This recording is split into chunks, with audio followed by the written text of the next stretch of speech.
Circuit live in New York City. I'm your host, Patrick Jaicomo. I'm a senior attorney at the Institute for Justice, filling in for my colleague and friend, Anya Bidwell, who is truly irreplaceable, so please bear with me. We're recording tonight from the mezzanine, a beautiful event space just feet from Wall Street. Perhaps fitting, since the Second Circuit, by virtue of its location in Manhattan, has its fair share of massive financial litigation. But we won't bore you with that, I promise. We have quite a fascinating selection of cases for you and an amazing panel to discuss them. It is my pleasure to introduce them to you tonight.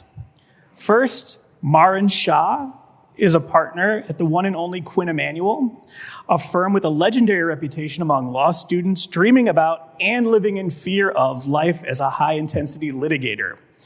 Maaren is a seasoned trial lawyer with extensive experience handling complex commercial disputes. She leads the firm's art litigation practice and its insurance practice and has published chapters in an acclaimed textbook on business and commercial litigation in federal courts. Maaren clerked for the Honorable Robert D. Sack on the Second Circuit, and she's a visiting faculty member at Stanford Law School. Welcome, Maaren. Thank you, Patrick. Nice to be here. Second, Bruce Green is the Lewis Stein Chair at Fordham Law School, where he directs the Lewis Stein Center for Law and Ethics. He teaches and writes primarily in the areas of legal ethics and criminal law. His recent articles include Who Should Police the Politicization of DOJ in the Notre Dame Journal of Law, Ethics, and Public Policy, Victims' Rights from a Restorative Perspective in the Ohio State Journal of Criminal Law, and Punishment Without Process, Victim Impact Proceedings for Dead Defendants in Fordham Law Review. Over his career, Bruce has also taken on a number of public service engagements, including as associate counsel in the office of the Iran-Contra prosecutor.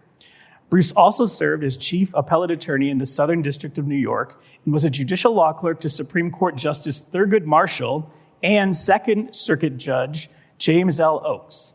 Welcome, Bruce. Thank you so much, Patrick. Finally, Alex Reinert is the Max Freund Professor of Litigation and Advocacy at Cardozo Law School and its director at the Center for Rights and Justice. Alex teaches and conducts research in the areas of civil procedure, constitutional law, criminal law, federal courts, and the law of prisons and jails. His articles have appeared in numerous prestigious publications, with a lot of recent scholarship focusing on qualified immunity. His recent paper in the California Law Review is about qualified immunity's flawed foundation, and I'm hoping we can talk about that a little more later. He's also conducted the most comprehensive study of qualified immunity on appeal. Alex has cases in the Second Circuit and the Supreme Court. He argued Ashcroft versus Iqbal. Alex clerked for the Honorable Harry T. Edwards of the D.C. Circuit Court of Appeals, and then with the United States Supreme Court Justice Stephen G. Breyer. Welcome, Alex. Thanks, Patrick. It's great to be here.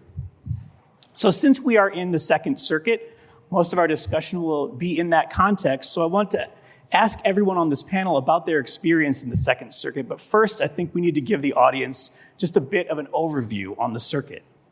The Second Circuit covers 3 states, Connecticut, Vermont, and New York. The court sits in Manhattan and is considered one of the most prestigious and influential in the country. The court's had its fair share of legendary judges, including Judge Learned Hand, who served on the court from 1921 to 1964, and Judge Henry Friendly, Chief Justice Roberts' former boss, on the court from 1959 to 1986. Justice Sonia Sotomayor on the Supreme Court served as a judge on the Second Circuit before her appointment to the Supreme Court. And who can forget Judge Guido Calabresi, to whom we will return later in the program. There are 13 active seats in the Second Circuit, all of which are presently filled, 6 by Republican appointees and 7 by Democratic appointees. But enough of me talking, let's put our panelists on the spot. Maaren, can I begin with you? Of course. What was it like to clerk for Judge Sack, who, just like Judge Calabresi, currently has senior status but still very active on the bench? He is very active and always has been, and actually I'm pleased that the opinion I'll be discussing tonight is one of his, which I always enjoy. You know, it was a really wonderful experience, as I think many clerks will probably tell you. The Second Circuit, at least during my time there, was a very collegial court, both within the chambers, between the judge and the law clerks, and between chambers, between the judges and clerks. You know, as we all know, it's down here in I guess what you might call federal, Judiciary Square, to have a throwback reference to DC. It used to be, at least when I was there, in the same building as the Southern District. It's down here with the New York State courts as well, City Hall, the prosecutor's offices, federal and state. And so you really kind of get to know everybody in this ecosystem, which is quite impressive. And, something that was really notable about my time there, I suppose, is that my year, the judge had 4 clerks, one of whom he adopted from Sonia Sotomayor's chambers before she, around the time that she was elevated to the Supreme Court. We were all very close, both among each other and with the judge. I keep in close touch with the judge today. Was emailing with him last week for his birthday. I know his family and his wife quite well. He knows my family, my kids. It really was quite a special, informative experience, both personally and professionally. I would say a little known piece of inside baseball, I suppose, which is exemplary of the circuit, is that they all tend to call each other by acronyms, their initials, right? So Robert D. Sack is RDS, Robert A. Katzman is RAK, and so on. And so the judges call each other that way. They refer to each other that way. They call their clerks by their initials as well. So you have to very quickly learn everybody's acronym to know who anybody's talking about in the court. But I think that exemplifies kind of the spirit of collegiality that the judges have with each other. And that was really a hallmark of my time on the circuit. Did the clerks use those acronyms for each other or the judges? Yes. Still to this day. Well, if you're not saying judge first, then it must be pretty collegial. It definitely is. Bruce, you clerked for Judge Oaks a few years before Maaren was clerking on the court, I think. Before she was in elementary school, maybe. Could you tell us about the influence that he still has on you and your experience clerking for him? First of all, it was my first job out of law school. So, and I still think it's the best job one could possibly have out of law school. And a lot of my experience was similar to Maaren's, and some of it was different. He was sitting in Vermont. Vermont has traditionally had just one Court of Appeals judge. He had actually clerked for the Court of Appeals judge on the Learned Hand Court when he was out of Harvard, which made him feel even more, you talk about collegiality, but he felt this connection going back decades to the court, and I think his love of the court, partly grew out of that. And so it wasn't, you talk about the ecosystem in New York, and I do think if you're a law clerk in New York, you get to know the judges and the judges' law clerks in a way. We come down 1 week a month, and we would have lunch with the law clerks for the other judges, both district and Court of Appeals judges. But otherwise, we didn't really have that much interaction with the other judges. But we had an amazing amount of interaction with Judge Oaks, JLO, because we were in Brattleboro, Vermont, and he had lunch with us, a couple times a week. And his secretaries came along. One of his secretaries, Cynthia Fairchild, had been with him since he was in law practice. He had been in a 2-person practice in Brattleboro, and she was still taking notes, shorthand, and then typing up the opinions. And one thing that I think was a little different about Judge Oaks was that he wrote his own opinions. And, you could say whatever you want about the Second Circuit judges, but the truth is,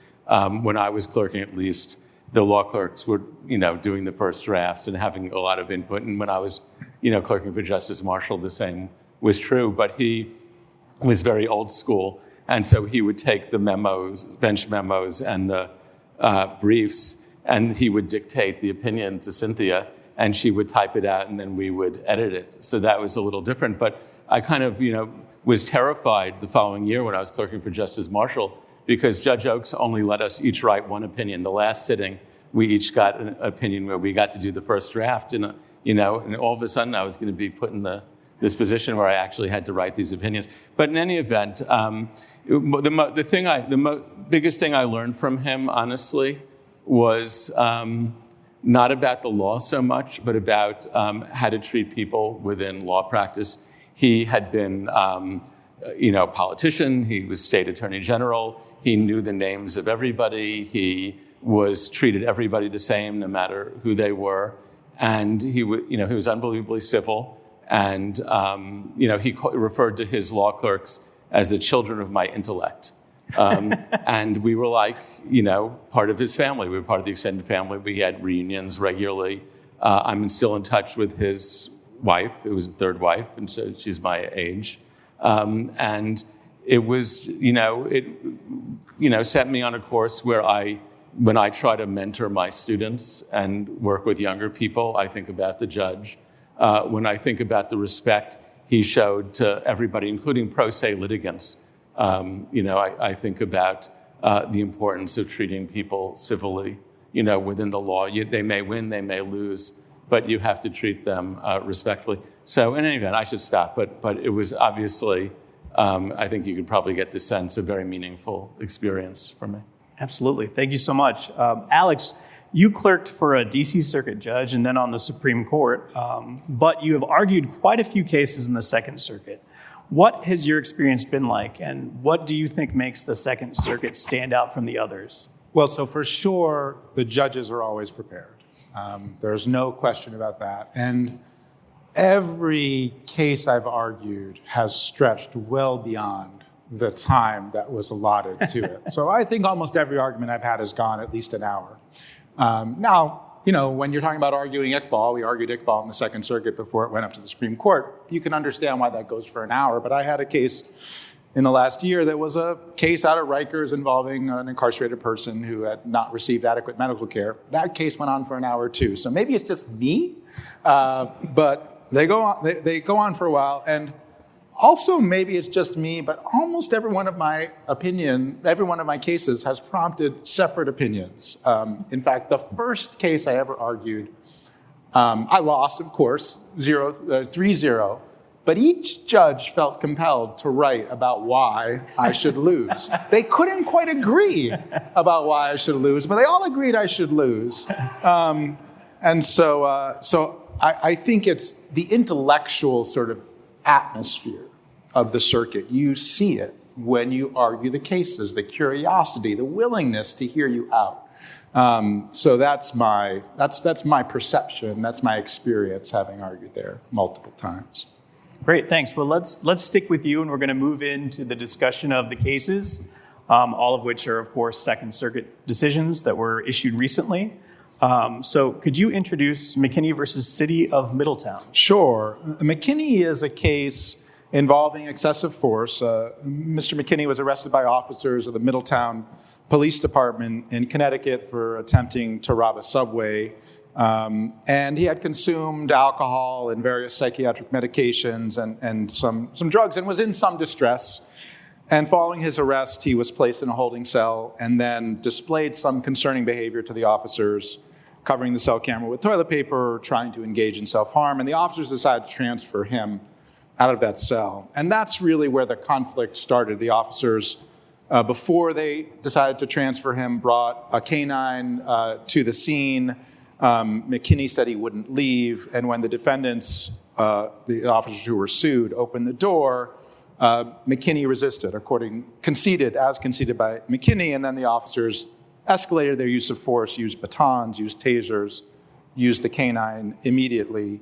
And eventually McKinney was significantly injured as a result of this use of force. Indeed, they didn't release the dog from Mr. McKinney until he was in handcuffs, even though he had stopped resisting at that point. And so he sued for excessive force. And this is a case that had been up to the circuit once, and the circuit had reversed a grant of summary judgment. And in that reversal had said, a reasonable jury can find that the use of force here was unreasonable, but didn't address qualified immunity. And so it went back to the district court on qualified immunity, and the district court granted summary judgment on qualified immunity, and it went back up to the circuit again. Now, one thing that happened was the oral argument was before Katzman, Menashe, and Calabresi. Judge Katzman sadly died, and Judge Raji took his place, which, if anyone knows the circuit, knows that changes, frankly, the complexion of the panel. And so the panel, over a dissent by Judge Calabresi affirmed the decision to dismiss the case on qualified immunity grounds. And for those of us who know what qualified immunity means, there's really two inquiries. One is, what was the clearly established law? Second, did the officers behave reasonably in light of the clearly established law?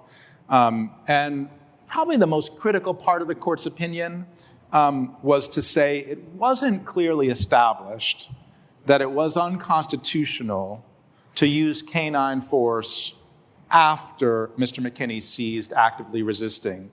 And this is where the court says, well, yes, there was case law saying that it's unconstitutional to initiate the use of force against someone who's not resisting. That's different from case law that says it's unconstitutional to continue using force after someone stops resisting. This is the classic problem in qualified immunity of trying to figure out exactly what it means when you say law is clearly established and how specific the right has to be and how specific the case law has to be. And this is an example of a panel very strictly applying those rules to say, we need a case on point. You don't have a case on point, even though you have cases involving use of force and use of canine force. You don't have a case involving use of canine force on these particular facts. And of course, Justice Calabresi dissented. And in his dissent, really issued a broadside against qualified immunity, citing some of my scholarship, citing some of Will Boat's scholarship, some of Joanna Schwartz's scholarship, and saying we need to do away with this doctrine while recognizing that as an appeals court, he really lacked the authority to do away with the doctrine. It really was a plea to the Supreme Court or to Congress. So that's essentially what happened in the case. Yeah, so one of the things that I thought was interesting and I wanted to ask the panel about is one of the criticisms that Judge Calabresi makes in his dissent is that the panel here is essentially bound by the law of the case from the earlier decision saying, there's at least a question of fact as far as whether there was a constitutional violation here. And Judge Calabresi says that he interprets the majority's opinion here as essentially using qualified immunity to get around the fact that it can't say that there was no constitutional violation.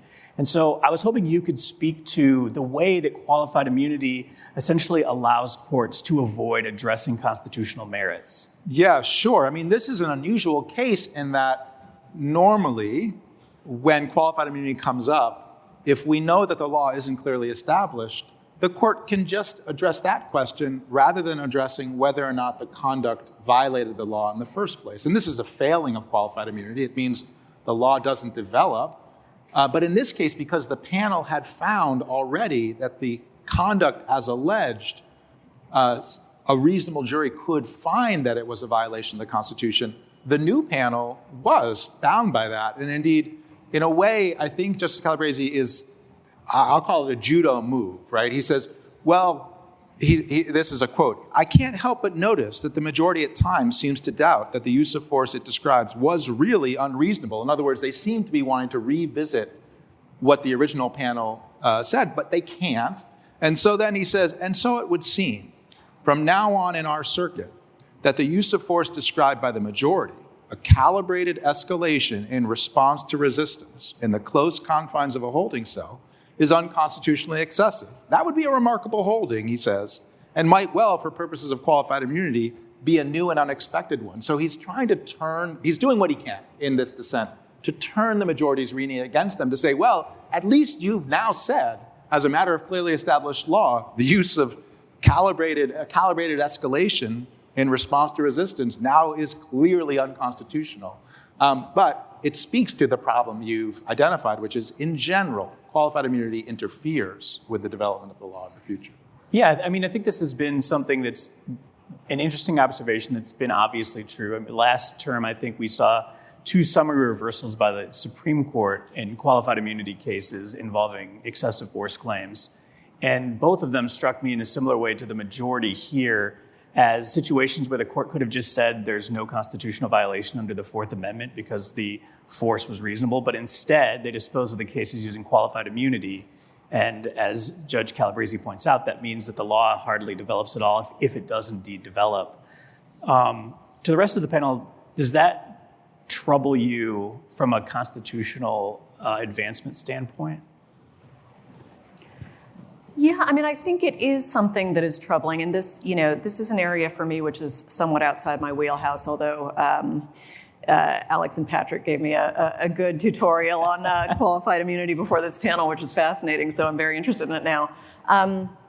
It is certainly a doctrine of judicial efficiency and prudence to dispose of cases at the threshold procedural gating issue and not at the merits, if you can avoid reaching the merits. And I do think, federal court judges are quite sensitive to that. The Second Circuit is very sensitive to that, and I think very prudent in not trying to, in most cases, overreach and address questions on the merits which may not be essential to the resolution of the issue. If there is a threshold procedural question, that seems to me to be the dynamic that's at play oftentimes in these qualified immunity cases from my limited admitted exposure to them. And something that I think is interesting here, as Alex points out, because that's something that Judge Calabresi is clearly railing against to a degree in the limited fashion that he can, given the procedural posture of the case. And it's one of the reasons I found this case really fascinating, not just on the merits, but in terms of what it reveals about the Second Circuit, because I think it's showing you two things that are quite typical of the circuit. The first is that this is a Judge Calabresi special. He is, as many of us know, somewhat left-leaning, to say the least, but more importantly, very thoughtful and very strong-minded, and not remotely afraid to break away from the majority and write dissents. And I think you'll see that kind of, strongly held opinion and prolific writing style in two of the decisions we're discussing tonight. Between the three cases, he's written 4 separate opinions, one majority opinion and concurrence to his own majority opinion, right? And here, he has dissented, and not only dissented, but then written a separate appendix in which he says, quite thoughtfully and carefully, I'm dissenting on the legal merits of the question at issue. But by the way, if I could just throw out some dicta here, I think this doctrine is completely bogus, and I think it should be eradicated, which I think is very interesting. And the other interesting thing about this decision is, as Alex also noted, is Justice Calabresi is quite pointed in saying, among other regrets that he has over the death of Judge Katzmann, one seems to be that he suggests that Katzmann would have joined his majority opinion had he remained on the panel. Mm-hmm. And that, too, I think is telling about the circuit, because although it's not a very politicized court, generally speaking, the constitution of the panel does often matter. The judicial temperaments and judicial orientations of the panels here can be quite outcome determinative in certain cases, and I think you're seeing a reflection of that here. Yeah, I'm glad you mentioned both those things, in particular this appendix argument, because it obviously occasioned a section in the majority's brief where they offer a fairly muscular defense of qualified immunity. I mean, at this point, even the Supreme Court, when it applies qualified immunity and actually comments on the doctrine itself, will concede, this is a made-up doctrine that's not based on the common law. And here we see the panel majority kind of try to rehabilitate it a little bit, which was interesting. And Alex, since your work was cited by Judge Calabresi, what do you think about the arguments made by the majority here that qualified immunity has a foundation in the common law? Well, I think the problem with the majority's argument is it neglects 2 pieces that I try to excavate in my article. One is that to the extent qualified immunity is a doctrine of statutory interpretation, the mode and the canon of statutory interpretation that the court used to create qualified immunity just is unrecognizable when one looks at that canon in the context in which the 1871 Civil Rights Act was enacted. So specifically, the Supreme Court bases qualified immunity on this canon of construction that says we disfavor implied repeals of the common law. But when you actually look into how that canon was applied from the founding to Reconstruction, it was never applied to imply a defense in a statutorily created right like the 1871 Civil Rights Act. So there's lots of other problems with how the Supreme Court has used the derogation canon in the qualified immunity context, but that's the main problem that I don't think the majority grapples with. And then there's the part of the article that I write about, which is there was language in the 1871 Act that, again, specifically said there shall be liability notwithstanding any state law, custom, etc., to the contrary. And since the basis for the common law immunity doctrine that the court initially recognized when it adopted qualified immunity in 1967 was state law, you can't ignore that language if you're really going to be true to what the Reconstruction Congress was trying to accomplish. And then when you put that in the context of all of the evidence that we have about what the Reconstruction Congress was trying to do with the 1871 Civil Rights Act, it's really hard to justify under any textualist or originalist or purposivist interpretation of Section 1983. Pick your approach to interpreting statutes, right? It's incredibly hard to justify a qualified immunity doctrine. Great. Well, let's move from one mechanism that government officials use to get out of accountability to another. And Bruce, can you tell us a little bit about Jean Carroll versus Donald Trump? Sure. This is a case that people probably read a little about in the newspaper. Judge Calabresi says, this case is about torts and not Trump, but I think it's kind of about Trump. And it's also about statutory interpretation. So there's 80 pages of opinions altogether. Judge Calabresi's majority opinion is 57 pages. As Maaren notes, his concurrence to his own majority opinion is 3 more pages. And then there's a 20-page dissent by Denny Chin. So I have 80 pages in 5 minutes that I can't do the math, but I'm probably going to skip a few pages.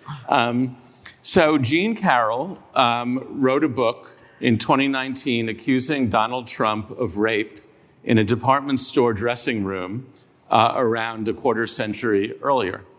And Donald Trump, who was president at the time, I'm assuming he needs no introduction, held a press conference and did some social media stuff denying that he had raped Ms. Carroll and also accusing her of lying. And so she filed a defamation action. And this implicated 2 statutes and two federal statutes and raised 2 questions of statutory interpretation and 1 question of state tort law. The first statute was the 1988 Westfall Act, which provides that certain torts, provides that torts by certain government employees and officials,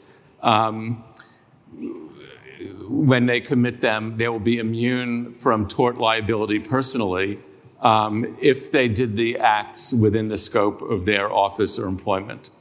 And in that case, the action will be against the federal government rather than against them individually. So the idea is, on one hand, to relieve federal government employees and officers personally of the anxiety and the expense of having to defend themselves when they committed torts in the course of their work. But on the other hand, to provide some compensation, a pretty deep pocket, the U.S. government mints money, probably good for a judgment.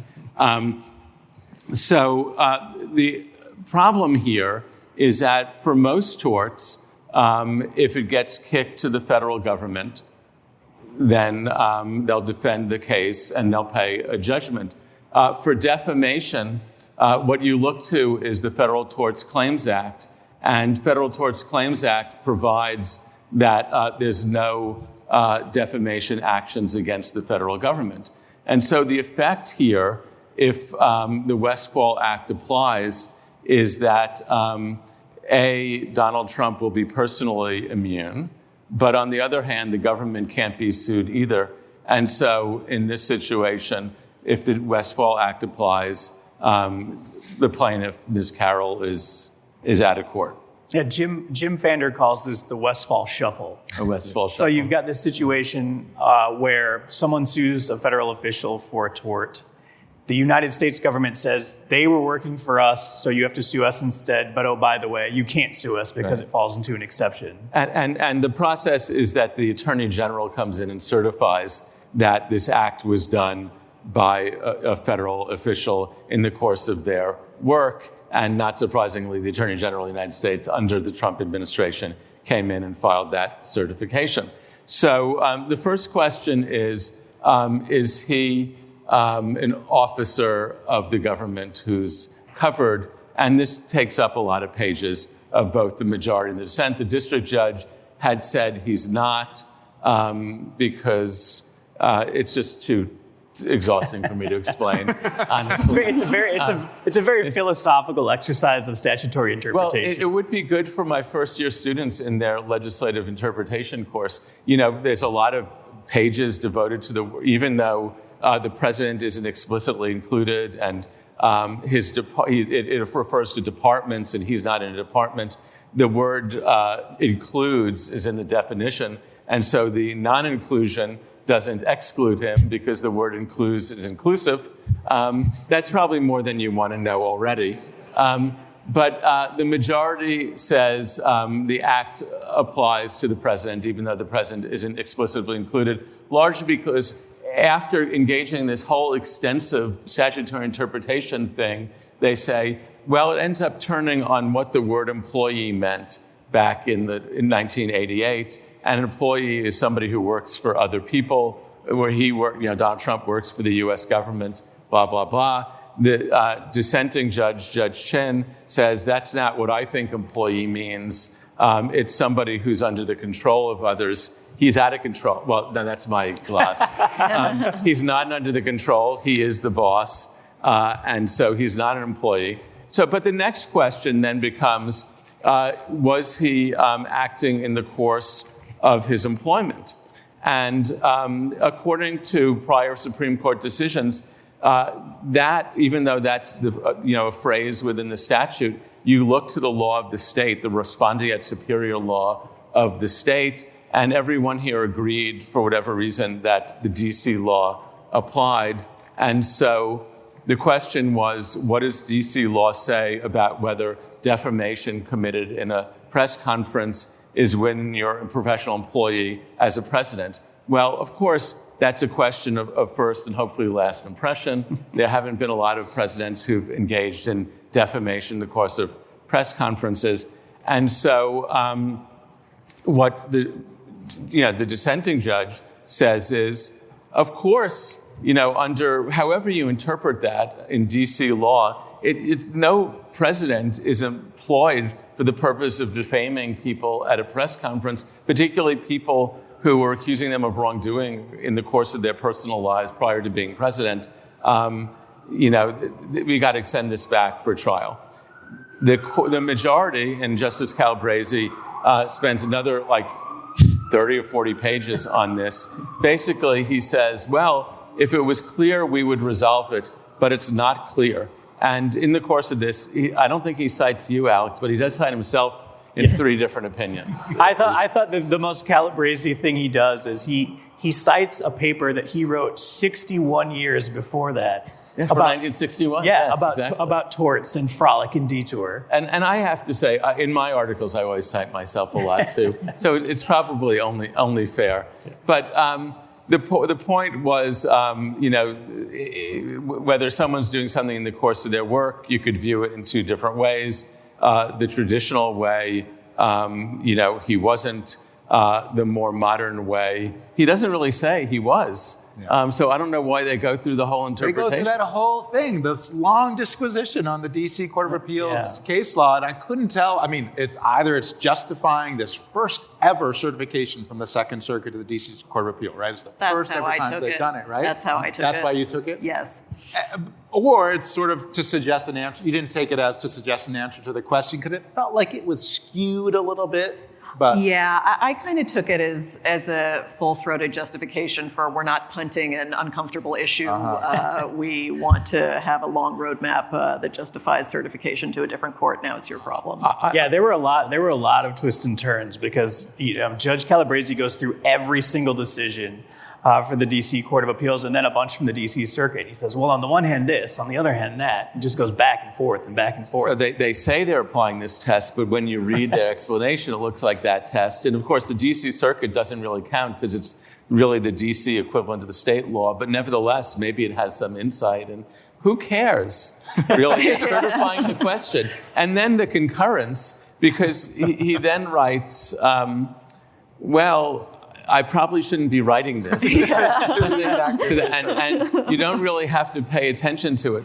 But keep in mind that the reason for the modern rule, which expands employer liability, is so that the employer will internalize the cost. They're the ones who could avoid the risk. They should pay the cost. But it works just the opposite here, because under the Federal Tort Claims Act, there's no defamation action against the government. So rather than having the government internalize the cost, you're putting it back on the defamed individual. And I'm not saying that matters. I'm not saying you should think about it. Why is he writing the... Right, I have deemed it appropriate. I've deemed it appropriate to point to the existence of this recurring and troublesome question, which the D.C. Court of Appeals is, of course, totally free to ignore. Yeah, I mean, it's interesting because in the dissent, you have this statement that says, the president is in no respect the servant of a master. And that's the discussion of this issue of whether the president's an employee under the Federal Tort Claims Act.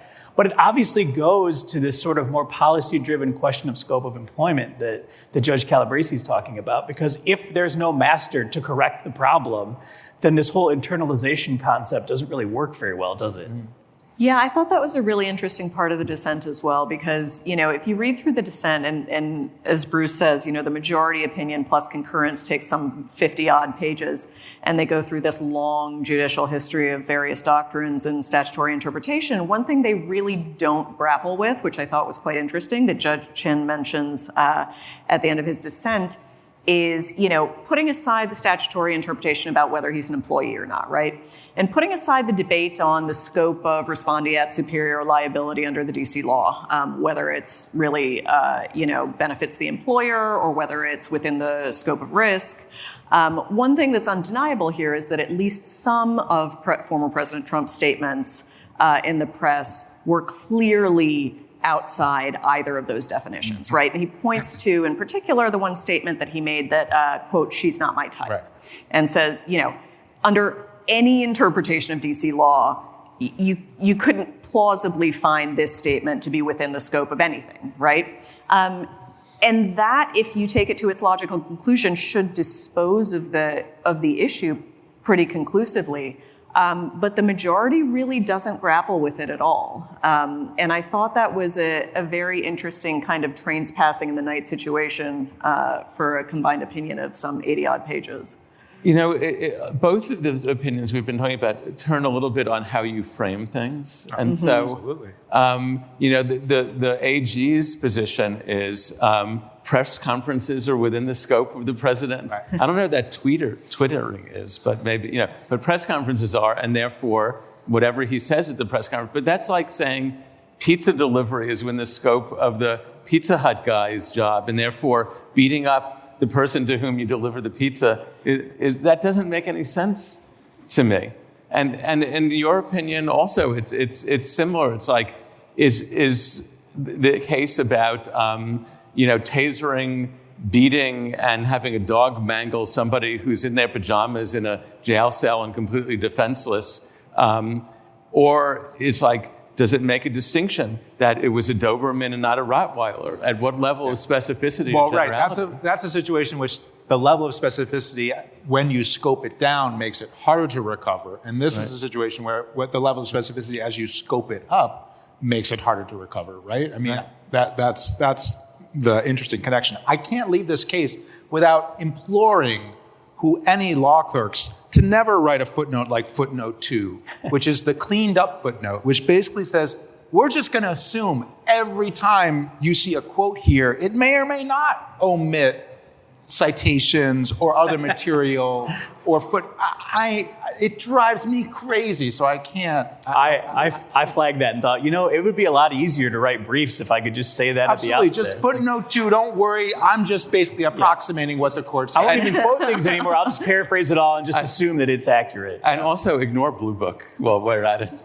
So since we're talking about process and not the substance of this, so both of these opinions also make me think the judges of the Second Circuit have too much time on their hands. Because why is Judge Calabresi doing this whole thing on a question that they're ultimately certifying to the D.C. Court of Appeals? And why, in the other case, is he writing this long appendix? But more so, I would not blame him because he's a senior judge and he can do whatever he wants with his time.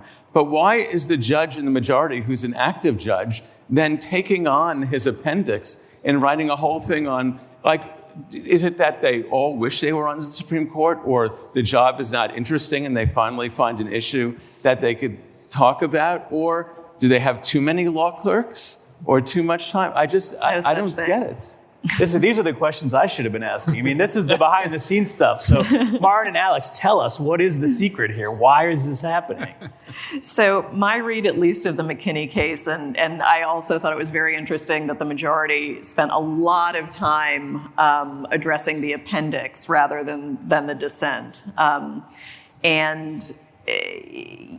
Given the questions around the composition of the panel that Judge Calabresi called out in terms of the majority opinion, my read on that was that the majority, to my mind, clearly thought that Judge Calabresi's dissent and perhaps even the first panel's remand was an outcome-oriented result, meaning, he has strong disagreement with the doctrine such that he backfilled the legal questions to get to the result that he wanted to. That's the read that I took of it. I think, knowing his scholarship and his political orientation, it's not that surprising that the court or the majority opinion looked through the legal analysis to the result on this one. And I think they were, influenced by that in their treatment of their own majority opinion. I'll just add one other hypothesis, which is that a lot of judges have been criticizing qualified immunity in opinions like Justice Calabresi, but in majority opinions. And a lot of judges who are identified as quote unquote conservative judges in other circuits have been criticizing qualified immunity for the same reasons that Judge Calabresi does it. And I think these two judges, who also are conservative judges, maybe felt like that's not the only way to go. Here is a model for how you can write a defense of qualified immunity that accounts for some of the arguments that are being made by people like me, by Will Bode, Joanna Schwartz, et cetera. Yeah, I mean, it's interesting on that point in particular because in the appendix, Judge Calabresi has almost a 2-page long citation of all the other judges who have criticized qualified immunity. And there are a lot of big-name conservatives, not only Justice Clarence Thomas, but, Judge Ho in the Fifth Circuit, Judge Willett in the Fifth Circuit, and so on. So why does he need to do it? That's a great question. Yeah. All right, before we run out of time, we need to get to Maaren's case. So why don't you tell us about United States versus Amalfi, and we can transition here to discussion of marijuana and rational basis review. Absolutely. Two things you thought would never go together, right? That's IJ's wheelhouse. Right? Yeah. Maybe I should litigate like you guys litigate then. So this is a decision written by Judge Sachs. I'm pleased to read it, and I think it is written in a very hallmark of his style, which is very eloquent. He doesn't use simple words. But he does manage to communicate a complicated topic very simply and efficiently, I think, which is something that I really took to heart in clerking for him. So this is a criminal narcotics case, narcotics conspiracy case. It's an affirmance from the Western District of New York. It was not as divisive as the other two cases that we've discussed tonight. This is a unanimous majority opinion, no dissent, no concurrence. And essentially the facts are pretty straightforward. Two brothers, the Green brothers, were convicted of conspiracy to distribute marijuana, I think sentenced to 2 and 4 years, respectively. The facts are not the interesting part. I think their legal argument is the interesting part. This is very far outside my own wheelhouse, but I do think it's a real example of very smart, creative lawyering, so I like to read it. And what the case is essentially about is, a dressed-up administrative challenge that is transformed into a constitutional challenge. And that's an issue that the judges wrestle with as a threshold issue in the decision. And essentially what the Green brothers argued is that, so stepping back for a moment, they're convicted of narcotics conspiracy to distribute a controlled substance. And under the Controlled Substances Act, there are 4 schedules in declining degree of severity on which drugs are listed. Schedule 1 is the most severe, so to speak, the most dangerous drugs, and it lists marijuana on that schedule. And one of the statutory criteria for listing a drug on Schedule 1 is that it have no currently accepted medical use. Something that I'm sure a lot of people in today's day and age would debate still applies to marijuana. And so the Green brothers argued that the scheduling of marijuana on Schedule 1 is unconstitutional because there is no rational basis to conclude that it meets the statutory criteria, meaning there's no rational basis to conclude that it has no currently accepted medical use. That was their argument. And the judges take issue with that in the same way that the district court did. And the meat of the holding really revolves around whether, kind of this somewhat tortured issue of whether technical noncompliance with the statute renders something unconstitutional. But before they get there, they deal with 2 threshold issues, which I think are equally interesting. The first being whether there's a failure of jurisdiction because this is essentially a dressed up administrative challenge masquerading as a constitutional challenge. And the judges do, I think pretty plainly admit that the ordinary way to challenge the classification of a drug on the schedules is to go through the administrative process. And if you make an administrative challenge to the agency and you lose, it goes straight to the circuit court. Meaning that the district court would not have jurisdiction to hear it. So the government essentially argued that the district court was without jurisdiction to hear this, and the circuit court said no. Although, the ordinary way for challenging the scheduling or descheduling of a drug like marijuana would be an administrative challenge, this was nonetheless properly formulated as a constitutional challenge, that they're not, these are mutually exclusive things. Just because it could have been done as administrative challenge does not mean that it had to be done as an administrative challenge, and that the brothers had properly stated a constitutional claim, however misguided. That's my editorializing of what they said, but it's pretty close. And one of the things that was, I think, notable in the panel's discussion of this was that they noted that the brothers were not asking them to reclassify marijuana on a different schedule. They were simply asking the court to strike marijuana from the schedules altogether as unconstitutionally placed on Schedule 1 and leave it to the legislature to reschedule as and how appropriate. And I think that's one of the factors that saved the jurisdictional infirmity and, frankly, another hallmark of pretty smart and creative lawyering. So I thought that was quite interesting. Yeah, this definitely struck me as well as a case where we have nothing left to lose here. Like they caught us with our hand in the cookie jar, so let's make an interesting argument, and they definitely do that here. I wonder, the scheduling thing is itself a weird delegation process, and so you have Congress passing the Controlled Substances Act and initially scheduling things. But then it delegates that authority to the Attorney General, who delegates it to the DEA, who is now in charge in the first instance of scheduling drugs. But marijuana stayed there the whole time. Mm-hmm. And so do you think that this case might have been viewed differently if Congress hadn't set the schedule at all, but instead had delegated that authority entirely, and then a year later the DEA had put marijuana in Schedule 1? Or is that just completely outside the relevance of what we're dealing with here? I don't know. Technically, I think it's probably outside the relevance. I don't know how influential that kind of differentiation and process would have been on the court. It is interesting to note, and the majority goes through, or not the majority, the decision goes through this, that Congress apparently initially put marijuana on Schedule 1 as some sort of tentative recommendation, but somehow it just stayed there. And you might conclude from that, times have changed and it should no longer be on it, but the decision does note that, there have been many administrative challenges to the scheduling of marijuana on Schedule 1, some as recent, I think, as 2016 or 2018, right? Where some of the laws around marijuana use and distribution had started to change, and I think it's fair to say public sentiment had changed by then. And the administrative petitions for rescheduling were rejected even then.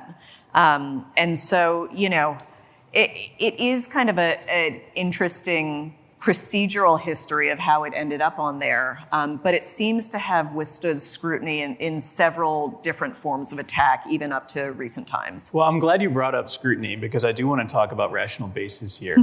But I have to point out that I'm not terribly surprised that in 2018 or whenever it was, that the DEA itself didn't agree to move marijuana down or schedule it. So I think there might be a bias there in play.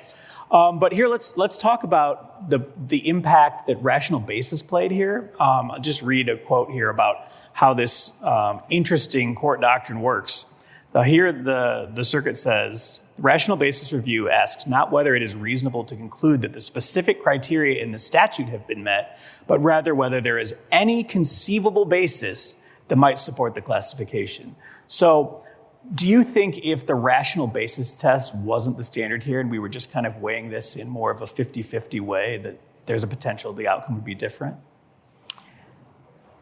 Yes, I do. I don't know if that outcome would have been different necessarily at the circuit court versus in an administrative process, but I think the decision even notes, even if this scheduling wouldn't and shouldn't have withstood challenge through an administrative petition, which properly challenges, the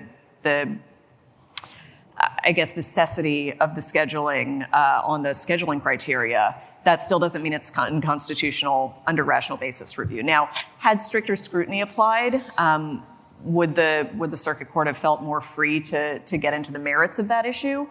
Yes. I don't know if it would have been outcome determinative, but certainly, yes, rational basis review is an extremely, extremely deferential standard, and that's what you see at play here clearly, And I think the opinion even notes, that the Green brothers made kind of a half-hearted attempt at stricter scrutiny in the district court, and by the time they got to the appellate court, they put some footnote in saying, we reserve the right to argue this and never did, because, even they couldn't make that argument with a straight face. Can I address that? Yes, please.